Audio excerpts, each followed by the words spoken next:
This book is called The Mouse's House, illustrated by Richard Scarry and written by Catherine and Byron Jackson. Two little mice once lived in a small red sock. Frisker, who was a chilly little mouse, slept in the heel. Her husband, Whisker, a brave little mouse who was very fond of fresh air, slept in the toe, where there was a little hole just right for a mouse's window. Between the two, there was room enough for a fine supply of sunflower seeds.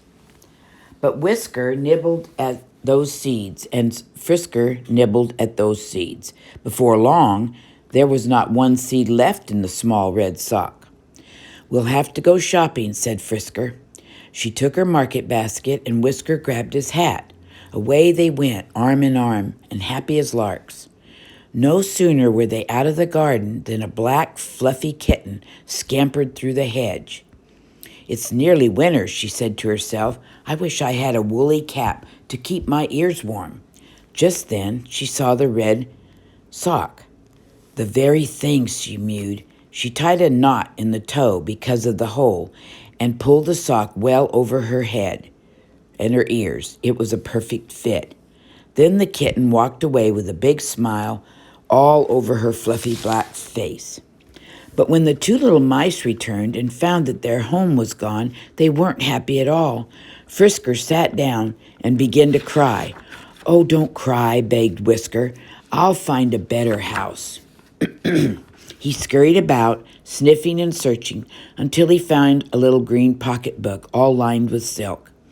Frisker dried her eyes the moment she saw it. "It's a wonderful house," she smiled, and in no time at all, the two little mice moved in and settled down, snug and cozy and warm. But the very first time they went out for a walk, a fuzzy yellow duck came waddling into the garden. When I have eggs," she thought, "I'm going to sit on the nest all day long like my mother." Then that silly little duck let out a joyful quack. She had spotted the little green pocketbook. She slipped the handle over her head and waddled home. "I'll show Mother how I'm going to carry my eggs about," she quacked. When the mice came back and found their greenhouse gone too, Whisker felt like crying himself. But he was brave little mouse. He went sniffing through the long grass, looking for another home. Before long, he was back, looking very proud. "I've found the best house yet," he boasted. And so he had. It was a small blue muff, velvet outside and fur inside. Frisker and Whisker curled up in the muff and were soon snoring very small snores. Just then, a brown, silky puppy came running into the garden. When he saw the velvety muff, he sniffed at it and grinned. "What a wonderful pillow," he said. "It smells rabbity and mousy, and my, it looks soft." The puppy grabbed the muff in his teeth and raced away, unaware that he was carrying off the home of two nice mice. Out of the muff, Frisker and Whisker tumbled, shaking with fright. They hid in the long, dry grass and watched the puppy disappear through the bushes. "There goes our blue house," whispered Frisker sadly. "I'll find a better one," Whisker said bravely, and then he said, "Hush," because the black, fluffy kitten came strolling into the garden singing to herself. "I have a fine red stocking cap. It's cozy and it's warm. Let winter come with snow and blow. It can do me no harm." "So that's where a red house went," squeaked Frisker as the kitten hopped through the hedge and pattered away.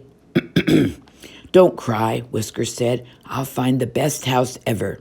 And he hurried off again to search the whole garden. Frisker was sure he'd never find a house this time. Sadly, she waited for him to come back. Then Whisker did come scampering back. "Come and look. I found the best house you ever did, ever," he exclaimed. When Frisker saw the house, she squealed with joy. This was a real house with a chimney and a door and windows with real little curtains. It was just the right size for two little mice because it was a dollhouse left under a rose bush and forgotten. It was dusty and needed paint, but it didn't take Frisker and Whisker long to find it. to get it back in good shape. They washed the windows and curtains, swept the floors, made the beds, and built a fire in the tiny fireplace. Frisker prepared a good lunch of pumpkin seed pie and tea. The two little mice had just sat down to their little table, all ready to eat, when they heard a loud cracking sound. The fuzzy yellow duck had seen the house too. She tried to get in through the door, but it was locked. Then she tried to get in through the windows, but they were shut fast. So that saucy yellow duck flapped up on the roof to try to squeeze down the chimney. "This is our house," squeaked Frisker angrily. The duck just laughed. So Whisker blew on the fire with a little bellows. Smoke whooshed up the chimney and made the fuzzy duck sneeze and cough. She tumbled down from the roof and ran away, choking and wiping her stinging eyes. "No one is going to take this house away from us," said Whisker bravely. The minute lunch was over, the two little mice sat down to work again. Whisker polished the silver, and Frisker cleaned everything she hadn't cleaned before. Then she went into the kitchen and baked pies, cakes, tarts, and cookies, puddings and buns, and set them on the table to cool. "Now we'll rake the lawn and paint the shutters," Whisker said.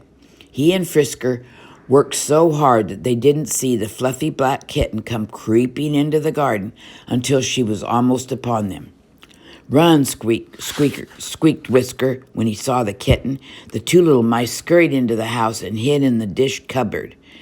And they were just in time, too. Suddenly the front door swung open and the kitten peeped in. Frisker and Whisker had forgotten to lock the front door. When the kitten saw the table full of desserts that Frisker had baked, she smiled and began to purr. She took off her red stocking cap and hung it on the doorknob. She squeezed into the house and sat down at the table and gobbled up all the pies and cakes and tarts and cookies and puddings and buns. That made Frisker so cross that she stamped her foot. Whisker jumped up and down in a terrible rage, and when he did, down came the dishes and glasses. Frisker and Whisker all with a shout and a crash and a bang.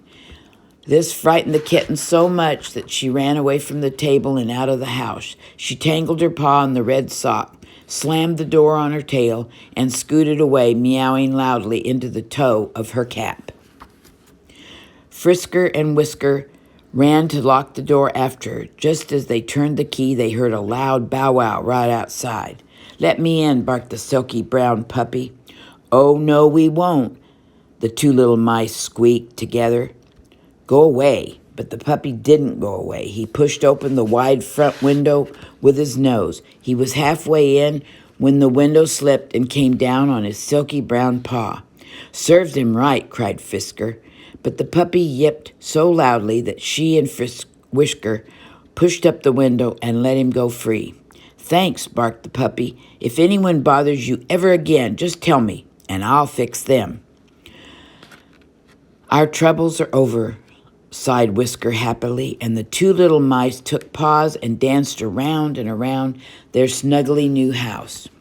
At that very moment, the fuzzy yellow duck was thinking of the mouse's house. "It's a lovely house," she quacked. "I certainly would like to live there myself." But she remembered the choky smoke and decided that her nice, cool duck pond was a better place to live after all. She swam around and around with her green pocketbook over her shoulder, and she never went back to the mouse's house again. Also, at that very moment, the fluffy black kitten was sitting in her own soft basket, wondering what to do. When she thought of the delicious lunch she had eaten at the mouse's house, she put on her red stocking cap. But then she took it off again because she thought of the little door slamming on her tender, fluffy tail. Those cakes and pies and tarts and puddings and buns were too small for a big kitten like me anyway, she said. So she never went away anywhere near the mouse's house again. Whisker and Frisker felt safe and happy and cozier in their new little house every day. But before long, they had 4 baby mice, and they put the baby mice in 4 little cradles that had been found up in the attic. Every night, just before bed, Whisker looked about their home proudly. "I told you I'd find a house that was just right," he said. Frisker smiled at her husband as she rocked the 4 little cradles gently back and forth with her long tail. The silky brown puppy stopped in once a week just to make sure that Whisker and Frisker were safe and sound. He was glad to hear that no one ever bothered them, and since he was a lazy puppy, he was always glad to go back to his own doghouse. There he slept proudly, with his head on his fine velvet muff pillow, which smelled rabbity and mousy, besides being wonderfully soft. The end.